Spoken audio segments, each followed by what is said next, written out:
മർക്കോസിൻ്റെ വിശുദ്ധ സുവിശേഷം 2-ാം അധ്യായം നമ്മൾ ധ്യാനിക്കുമ്പോൾ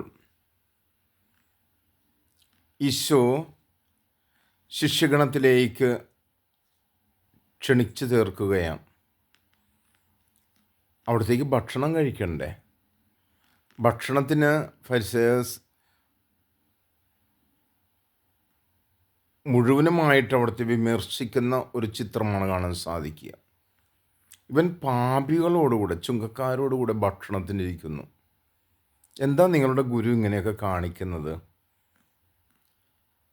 ചുങ്കക്കാരെയും പാപികളെയൊക്കെ അകറ്റി നിർത്തേണ്ടതല്ലേ? ഒരു തരം അവഗണന സമൂഹത്തിൽ കൊണ്ടുവരുമ്പോൾ ആ അവഗണനയ്ക്കെതിരായിട്ട് ഈശോ സംസാരിക്കുകയാണ്. ഞാൻ വന്നിരിക്കുന്നത് രോഗികളെ വിളിക്കാനല്ല, പാപികളെ മാനസാന്തരത്തിലേക്ക് ക്ഷണിക്കാനായിട്ടാണെന്ന്. അപ്പോൾ രോഗവും പാപവും, രോഗം ശാരീരികമായിട്ടുള്ള ഒരു അസ്വസ്ഥതയാണ്, പാപമാകട്ടെ മനസ്സിൻ്റെ ഒരു പാപവുമാണ്. അപ്പോൾ അതുകൊണ്ട് ഈശോ പറയുന്നു, രോഗികൾക്കാണ് വൈദ്യനെ കൊണ്ട് ആവശ്യം.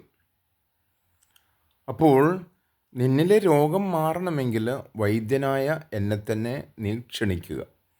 പ്രിയമുള്ളവരെ, നമ്മളിലുള്ള എല്ലാ രോഗ അവസ്ഥകളെയും നമുക്കൊന്ന് വിശകലനം ചെയ്യാം. മുറിവേറ്റ മേഖലകളിൽ ഈശോയുടെ വചനത്തിൻ്റെ സൗഖ്യം കടന്നു വരട്ടെ. അങ്ങനെ അവിടെ നിന്ന് പറഞ്ഞല്ലോ, ഞാൻ വന്നിരിക്കുന്നത് പാപികളെ ക്ഷണിക്കാനായിട്ട്. പാപികളെ മാനസാന്തരത്തിലേക്ക് ക്ഷണിക്കുന്ന ഈശോ.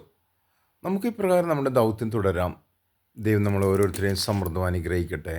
ആമേൻ.